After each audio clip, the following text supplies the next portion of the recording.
Carleton Carpenter. You're right. How are you? Is that right? I'm terrific. We're off to a good start. God. Growing up... Where did we meet? We met at the Thalians. Thalians, yeah, that's right. It was great. Wasn't that a wonderful night? Were you here this... like an MGM picnic that night. God, all the stars. Everybody out there. All the MGM stars. So much hugging and kissing. It was just terrific. I loved it. Grew up in where? Bennington, Vermont. Vermont. Yeah. That's a girls' college place. Well, it was originally. Of course, everything is now... it used to be that Williams College, which was all boys, and Williamstown, which is like 20 miles south, and Bennington College would be off limits for them for a while, and then it would be reversed. So the girls weren't allowed down there, but you can't keep the sexes apart for very long. So now they're both co-ed. So. Growing up in a small little town like Vermont, oh, lovely. Who encouraged you to get in the business, in show business? Well, nobody really. I fell in love with the daughter of a lady who used to spend winters with us. Her name was Laura Shelby. We always called her Auntie Shelby because she had a big house up the road apiece. Right. And didn't want to heat it during the winter, so she always lived with us. And her daughter Jean was an actress on the stage, Jean Shelby. And I think I fell in love when I was about 2, Skip. I love the way she said theater. Oh, you love that. But you were you did magic. Magic? Well, that was later on. Yeah. Oh, really? Oh, yes. I didn't do that till I was 9. But, up to 9. Okay. Well, I started singing. Got my first paycheck for singing, which was $15, which is a lot of money in 1930. Yes. What was that? I was singing When You and I Were Young Maggie. And a girl named Constance Wagner did it.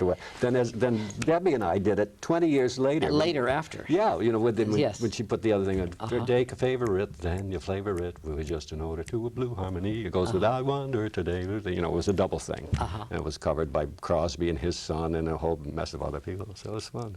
Everything ties together eventually. Right.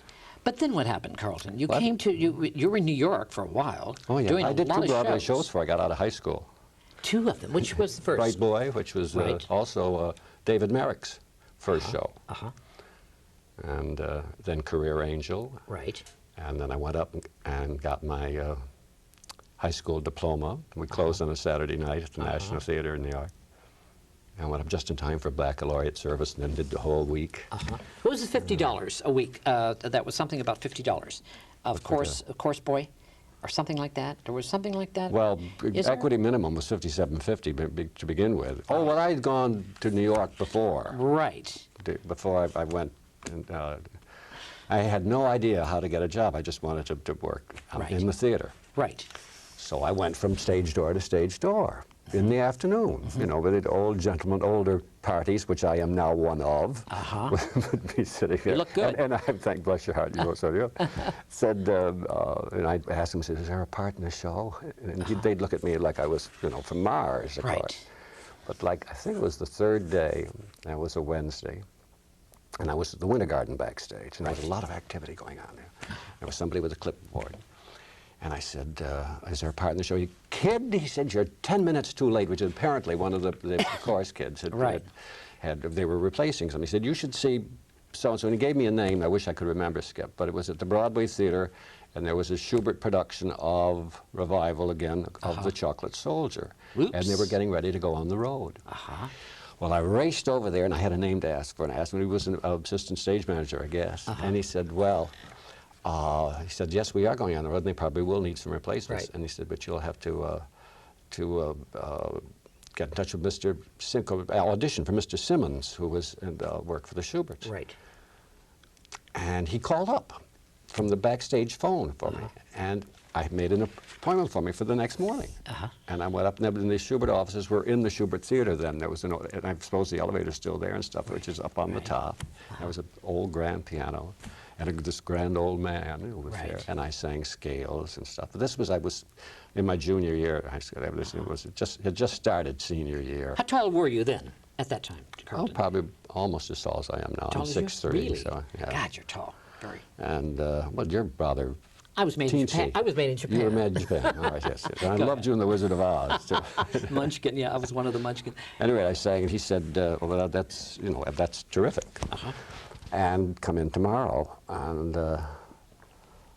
sign the contract. Well, I went out to, I was staying with a second cousin, my mother's cousin in Brooklyn I'd never met before.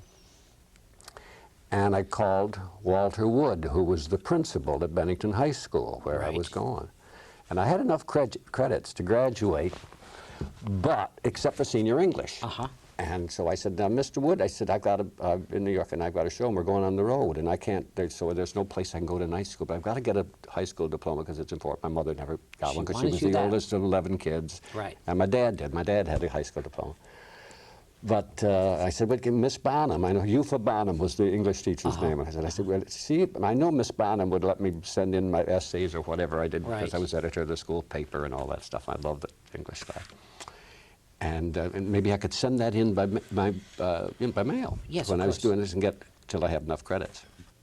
And he said, well, we're at Carleton. We never had a case like this before. And I said, I have to talk to a couple of the trustees and members of the school board. And I said, well, you have to let me know right away, Mr. Wood. I said, because I have to go in tomorrow and sign my contract. And he said, well, I'll wire you. And he did. The next morning, under the door, there was a 3-word telegram, 63 cents collect. Proposition not good. So I went back to Mr. Simmons' office, and there was, he had a contract, a pink contract, $50 a week. That's I don't know where you got the 50 from. Rip Taylor, probably. No, I did my little research. Go ahead. At any rate, and my name was spelled right, Carleton, which is, Do people misspell your name a lot? A lot. Doesn't bother me. Okay, go ahead. But at any rate, the name was spelled right. And I said, well, I can't. I have to go back and finish school. And he said, well, then you come down and see me again when you can. And I got on the elevator, and of course, and started to bawl. I'd held it in. I was very good and all the way through that in the elevator, and I cried all the way back to Brooklyn. And I'd been smoking for a long time, but I inhaled my first cigarette, which was a very daring thing then to do. And I think it was a Herbert Tarrington. You felt very English then? Is that well, I don't know, right? But it was something that had a cork tip on it, but no filter or anything, because this was 1943. And at any rate, I stayed on for an extra 3 days, saw some more plays. I'd come down, I'd saved my money, come down and seen shows since 1941. The first show I ever saw was Lady in the Dark. Lady in the Dark. Who was in that? Anyway, then I went on home and quit everything and got enough credits to graduate at midterm. I just doubled up on my classes, and for some reason didn't talk to anybody. That was foolish, I know, but it was something was in my head. And and at midterm, I went with 4 other guys up to Rutland and enlisted in the Navy because the Second World War was on. Were you in the Navy? Well, this was January 1944. Right. And we were in the middle of the war. And I enlisted, all 4 of them were going to be 18 before they graduated. Right. I wouldn't have been. I wouldn't be 18 until July, which was after. At any rate, I went up. Had I passed, I didn't pass my physical because my pulse was too fast. Oh, so and you they didn't go in. They said it was I had like a double pulse. Yes. So they said, you have to come back next Saturday. So I went home, and I went through the entire week in slow motion, everything. I didn't smoke, didn't jitterbug, didn't drink any coffee. And it was, it was a great part to play. Right, but then all week long, I was like a zombie out of some B-movie. But I went back the next Saturday. My pulse was like 2 points higher, and I took off. So I took off for New York and checked my bags at Grand Central. And I had come back. October before was when I was down for my 10-day hiatus, when I couldn't take the job at Chocolate Soldier to go on the road. Anyway, but in that time that I was there, I'd learned about a thing called Actors' Cues that Leo Schull put out. And it came out every day, cost a nickel. It was printed, mimeographed in the back of the St. James Hotel on 45th Street. Right. So I got one of those, went to Horn and Hardart, had a macaroni and cheese. And 5-cent coffee, too. Yeah. I love it. And it said one of the things was Bright Boy, and it was at the Mansfield Hotel, which was on 44th Street in the penthouse. Right. And they were looking for 16, 17-year-old boys because it was about boys' school. Right. And so I thought, well, I'll get that. I'll go get that after lunch because you don't know any better. Exactly. And I went over, and it was, of course, midwinter, and I had on my heavy coat, and I went up to the office. There were maybe 30 or 35 kids. I mean, it was jammed, all guys in the office. And there's the official-looking guy, again with a clipboard, that always was official to me. and said, "You're too old," and I started to go. And one of the kids leaned forward and grabbed me, and he said, "He told me that 6 months ago, and I'm still reading for the part." Off came the coat. I had a cigarette like 40 minutes later. Same guy came and said, "Okay, you're next." You're next. I went in and I read 5 different roles in the thing. They gave Arthur Beckard was directing the show, and he and Mr. Merrick co-produced. And they said, "We'll take the script in the other room, Carleton, and read it," which I did while they were still seeing other people. And I finished, and I guess it was about 4 o'clock, 4:15 or something like that, when I went back into the office, and they said, "How did you like it?" I said, "It's the most wonderful thing I have ever read." Of course, you know, I thought it was just terrific. And he said, "Well, we've decided we want you in the play, but we don't know what part. And can you come back tomorrow morning?" I said, "At 10 o'clock." And I said, "Oh, yes, oh, yes, Yes. I can do that." And they, you know, they said, you know, "How old are you?" And I said, 17. "When will you be 18? I said, "In July," and this was in January, of course.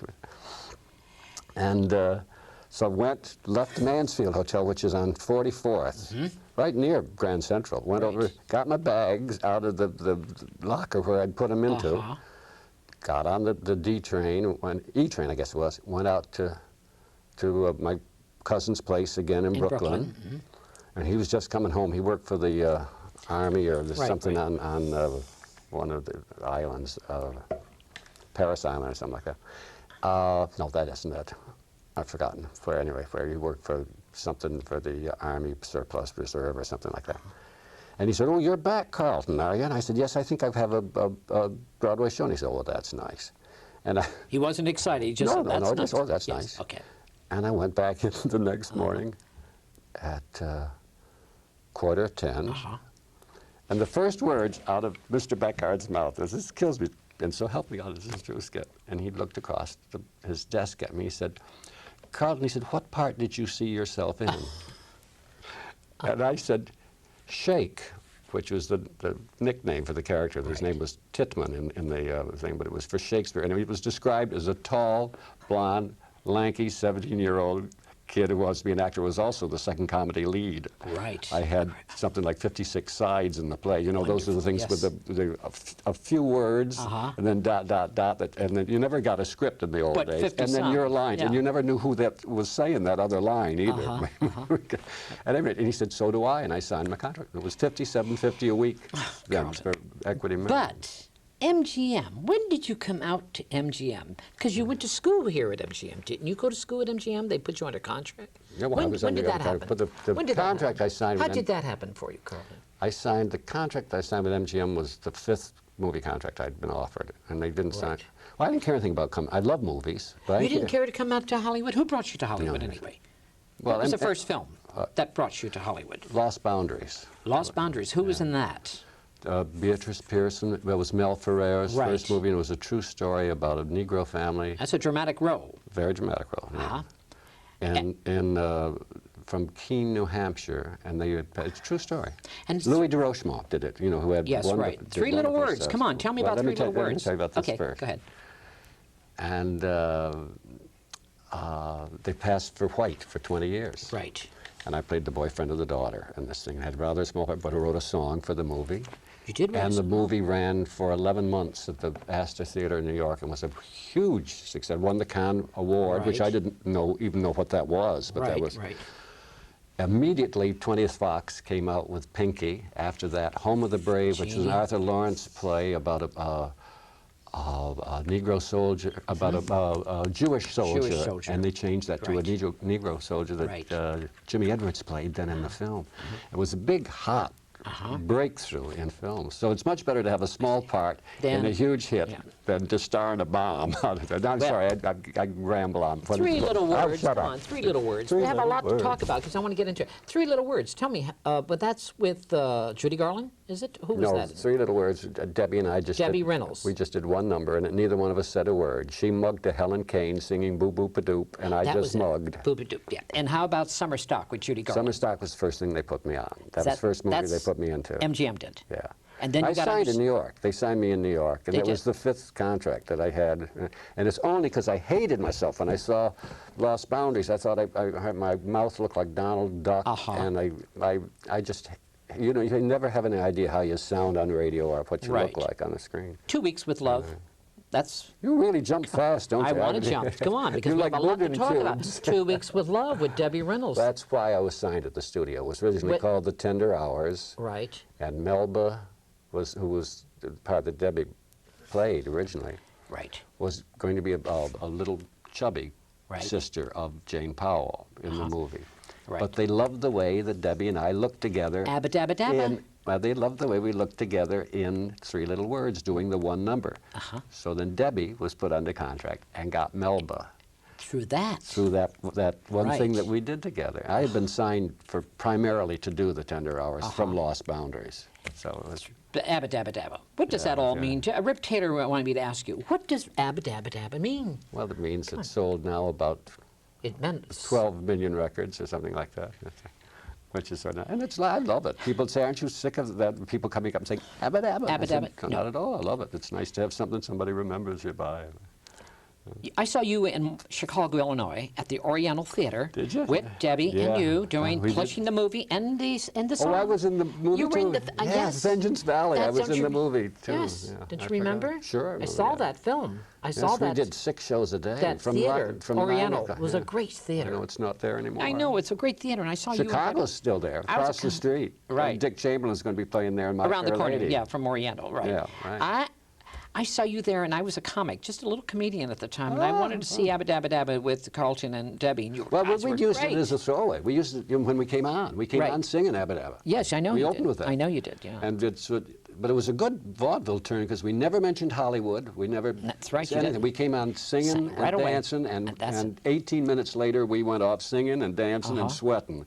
I mean, Here's, it was here's a song. Here's a place that you didn't sing or dance. Father with the Bride. Oh, Father with the Bride was- Shirley, there's- with Elizabeth Taylor and Spencer Tracy. No, I didn't have. But But I did see you in. Oh, you were good but in yes, that. I You were shook one a- of the shook a college kids. raincoat. Huh? Yeah, I was one of the ones she didn't marry, and Is that what it was? Was the head usher at the wedding. I had one little scene with Spencer Tracy, which was dear. That's in '70. That was. Oh God, Elizabeth Taylor was beautiful then, wasn't she? Oh, incredible. And when she came in the morning, I don't know why they put her in makeup.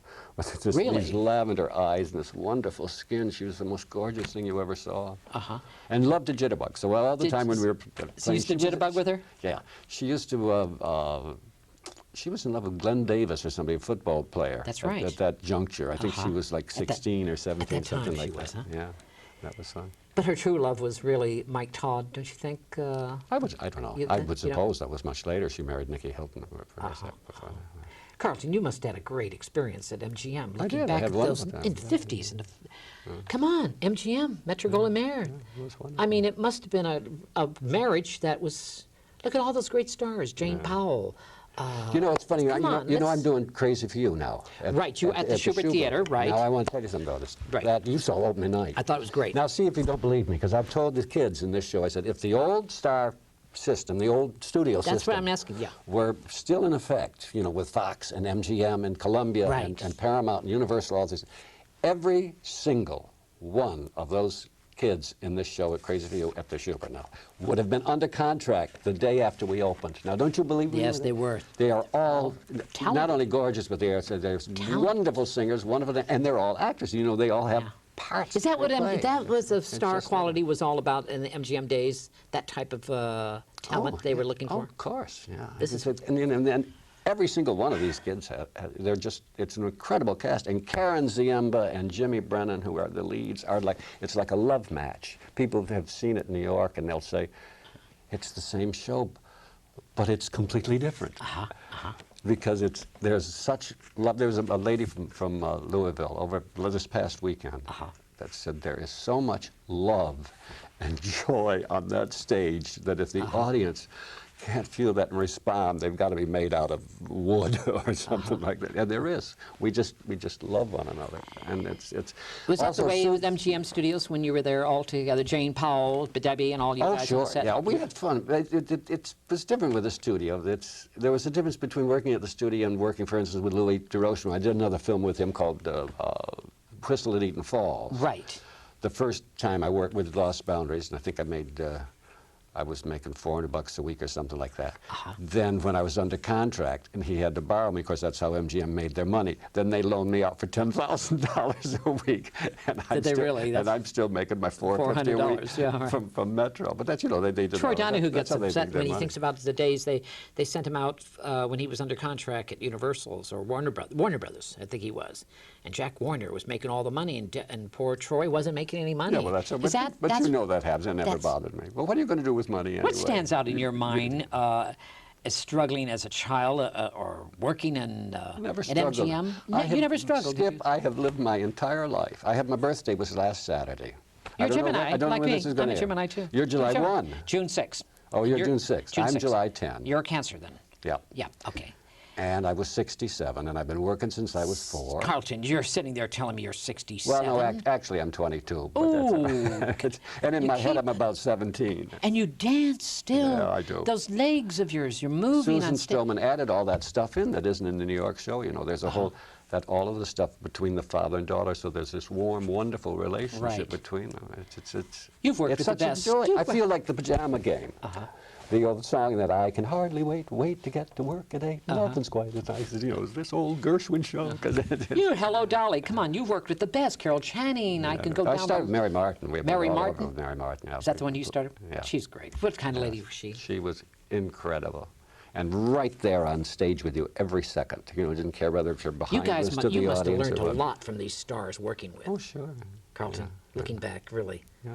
Mary Martin. Looking forward. I don't know. It's that's. Well, Mary Martin, Carol Channing. Tell me about Carol Channing. Hello, Dolly, too. You've worked with Carol Channing is. She may do it again. I just heard. Is she? Yes, she never stops. She never gives up, does she? I think it's the strange chicken that she carries around and eats.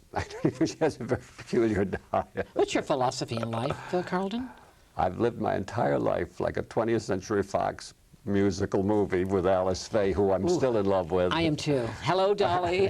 No, hello, Frisco. Hello, Frisco. Hello. You'll never know. Oh, I just love that. That's my favorite song. By the mill where they made sweet cider. It's my favorite song of all the films. They always pick on me. Why can't they ever let me be? I love it. And she looks terrific. Alice Faye. How do you so feel, terrific. Carleton, when you're seeing yourself on the old movies turned out? Oh, it's kind of like watching your grandson or something like Is that. Is it? It's fun. Don't you get a big thrill of that? I think it must be. Well, it is. It's a hoot. Do you watch all your movies?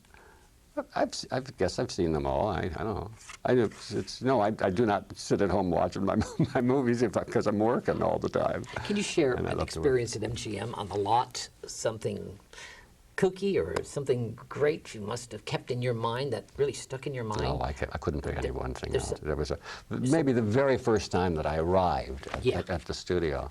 The one thing, very oddly enough, that really struck me coming from the stage. Right. Was the drops, were the backdrops. The only one I knew at the studio, I didn't have an agent out here. The agent was in New York, and he hadn't moved out here yet, Paul Small. But I knew Bob Alton, who was originally from Bennington, and his name was Robert Hart. And he said that he changed it to Robert Alton because he couldn't do anything with the Hart. He hated the Robert Hart, the Vermont, it was hard, like a Midwestern accent. And I'd met him when I was doing Three to Make Ready, where John Murray Anderson directed. And he brought Bob Alton into the dressing room. He said, "Extend the mask up," So then he put his legs through his legs. And he used to direct like that as a choreographer. He'd put his foot up and say, "You over there," always with the foot, and then direct that way. The kids always made fun. And he was the only one I knew. So he was working on Annie Gets Your Gun. And when I walked on the set, as close as I'm sitting to you now, which is 4 feet, you could walk up to a cyc, or just a drop.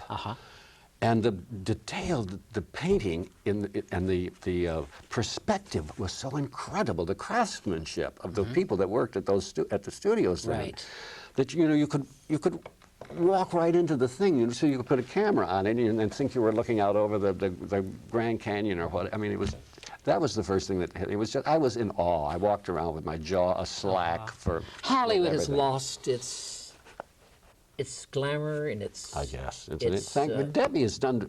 Debbie Reynolds. She picked up so many things from when they were throwing them away and from MGM. Did you pick anything up from MGM? I did. Well, I wasn't out here then, No. But I'm Yeah, so yeah. happy she's got the place in Las Vegas now. God, which is she's got a terrific. hotel there now. Got a Hollywood Hotel. Yes, and the Debbie Reynolds the Hotel. MGM Museum. So That's she's what's got a place happening. for all those costumes. And Rip Taylor's got a job working as in the second the show. two of them together are caution, and you get the three of us together and get out of the way. Why did Debbie love Rip Taylor? It's because he's such a clown. I think Debbie wants to be a clown. Well, she is a clown. She yeah, is, isn't she? Yeah, we did that. We did clown benefits and stuff all the time, dressed as clowns and stuff like that. I was almost in Ringling Brothers Circus. I auditioned for Clown Alley. Did you really? Yes, at Madison Square Garden. At what age were you? Passed. I was. Oh, I don't know. That's Young, about my okay, age. go Yes, ahead. young. Young. And was accepted and couldn't go to Sarasota. Because I signed with CBS to do a TV show 3 times a week. Right. From the old Maxine Elliott Theater called Places, Please. And it's the same studio that 4 weeks after, we were on Monday, Wednesday, and Friday. And in prime time. I remember when Chicago got the cable. And Yes. Boston got the cable first. You know, that was the coaxial cable. Right, thing. right. And so there was network. And I got $75 a week, so you're making $25 a show. It's before AFTRA. I still had AFRA, which was radio. I did radio from the time I arrived in New York. I did all the early stuff. But anyway, so I couldn't leave town to be a clown, which was a heartache of mine. But a buddy of mine, I got on wardrobe, introduced him to the guy in wardrobe, and he had to do wardrobe for almost a year, and then he got on Clown Alley, and he just retired. About a year and a half ago, I guess. Old Dwayne Thorpe, an old friend of mine, and he lives half of his year in Florida and the other half in Italy now. So, Carleton, looking back over your career. I don't have a career. I'm just working day to day. Oh, okay. Looking back, all the work you've done, Carleton. Writing a book about it? Oh, Everyone's writing. I've got 7 books in print. No, but you're I'm doing a signing, by the way. The trouble is with your I writing, have to get a but plug you in write for this. mysteries. Come on, Carleton. I'm having a Carleton, signing at August 9th. In what? At a different light for your- on Santa Monica. for your novel? For the mysteries. You're right. Tell me about the mysteries. Some of my audiences don't know this. I got to tell. Well, I like You're it. a I like mystery this. writer. Yeah. Now, where did that all come from? Tell me about I that. always wrote. You always did? Yeah, I sold my first short story to a magazine called Liberty, which you probably don't remember. No, yes, I do. Yes, I do. It Liberty. cost Yes. cost a nickel. Anyway. Yes, I and do. when I was 11 years old, you know, nobody knows how old you are when you're sending used in to a write manuscript. then? Yeah. Oh, that's where it all began as a And then I child. started, but I didn't publish my first mystery until 1972 or 3, I guess. And that Is was that your first CBS. love? Is writing? No, Would I you don't say- have any first love. I don't have? write music. I've been an ASCAP for years. And Billy Eckstein did a Christmas song of mine called Christmas Eve. And we just lost Billy, you know, this past know. few I months worked with ago. him. And they reissued Christmas. He recorded it first in 1953. And then they re-released it on an album, on a CD a couple of years ago called Have Yourself a Jazzy Little Christmas. Jazzy. And they used that. They had Billie Holiday and Oscar Peterson and all of these wonderful people on it. And they had the Billy Eckstein